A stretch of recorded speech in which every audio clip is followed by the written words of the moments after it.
কলকাতার প্রাচীনতম বাড়ির পুজোর অন্যতম মুক্তারাম বাবু স্ট্রিটের চোরবাগান শিল বাড়ি পুজো। এই পুজোর প্রণেতা ব্রিটিশ শাসককে নুন খাওয়াতেন। তবে শুধু নুন খেয়ে গুণ গাওয়ার প্রয়োজন পড়েনি কোনো দিন, কারণ বাবু রামচন্দ্র শীল ছিলেন সেকালের কলকাতার খ্যাতনামা দাতা এবং ধনকুবের।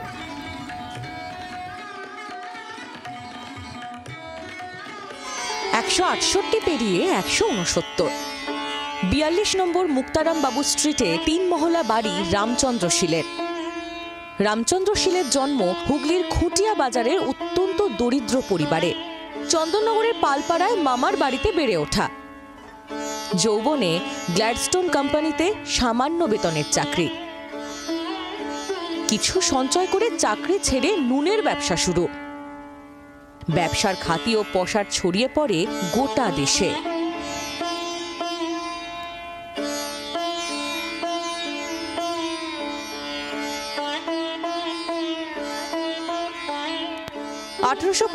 সালে তৈরি হয় এই বাড়ি।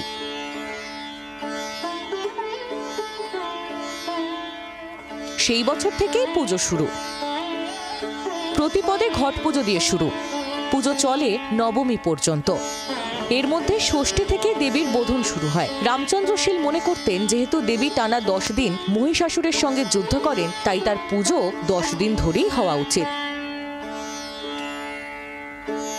কোনোদিন এই পুজোয় বলি হয়নি। পুজোর সময় মা দুর্গার পাশে রাখা থাকে শালগ্রাম শিলা।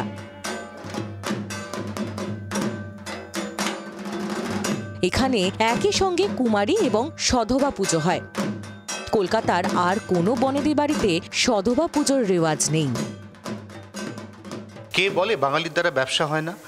আজ থেকে 175 বছর আগে এই কৃতি বাঙালি এমন এক ব্যবসা ফেঁদে বসেছিলেন যে ব্যবসাতে তার গুণ না গাওয়া ছাড়া উপায় ছিল না। কারণ তিনি গোটা কলকাতা শহরকে, বা বলা ভালো গোটা ইস্ট ইন্ডিয়া কোম্পানিকে নুনের যোগান দিতেন। আর প্রবাদ তো আছেই, যার নুন খাই তার গুণ গাই। অতএব এই মানুষটির গুণ এমনিতেই গাওয়া উচিত ছিল, কিন্তু এই মানুষটি তার পাশাপাশি এই কলকাতার বনেদি পরিবারের অন্যতম দানশীল একজন ব্যক্তি হিসেবে ইতিহাসের বুকে লিখেছেন নিজের উজ্জ্বল স্বর্ণাক্ষর। বাড়ির দুর্গা দালানে মূর্তি গড়েন এই পরিবারের পারিবারিক 6ষ্ঠ প্রজন্মের মৃৎশিল্পী সুবীর পাল। প্রতিমা নির্মাণের পর অস্ত্র এবং অলংকার দিয়ে দেবীকে সাজিয়ে তোলেন বাড়ির মহিলারা। রিচুয়ালস বলতে যেটা বরণ করা হয়, মাকে বরণ করা, বিদায় করার সময় বিসর্জনের টাইমে বরণ হয়। আর আগে কুলিতে যেত, ঠিক আছে, কুলির পিঠে যেহেতু এখন ম্যান পাওয়ার কমে গেছে, তো সেই জন্য এখন কুলিতে যাই না, ট্রলিতে আমরা নিয়ে যাই।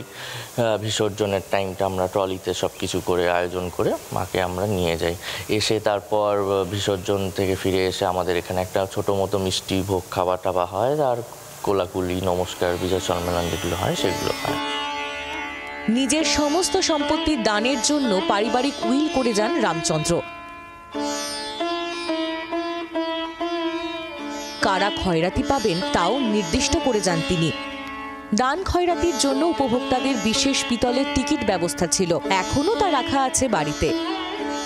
আসলে পরবর্তী জীবনে ধনকুবের হয়ে উঠলেও অতীতের দারিদ্র কখনো ভোলেননি রামচন্দ্র শীল। ভোলেনি তার বর্তমান প্রজন্ম। তাই এখনো পুজোর সময় টানা 10 দিন দরিদ্র সেবা করে শীল পরিবার।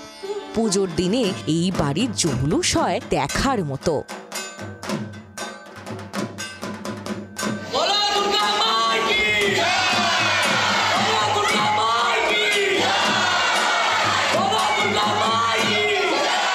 গোটা পরিবার কৃষ্ণ ভক্ত, এমনকি দেবী দুর্গার পুজোর সময় তার পায়ের কাছে শালগ্রাম শিলা রেখে দেওয়া হয়।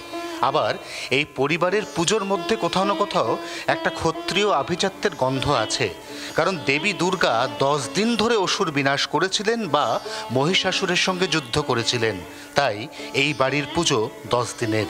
এরকম কত নানা চেনা অজানা গল্পের ভিড়ে এই শীল বাড়ির দুর্গাপুজো কলকাতার দুর্গাপুজোর ইতিহাসে এক অনন্য হেরিটেজ হয়ে অবস্থান করছে। জি 24 ঘন্টার জন্য ক্যামেরায় অরিন্দমের সঙ্গে অয়ন, কলকাতা। বাংলার আওয়াজ, বাঙালির আবেগ, জি 24 ঘন্টা।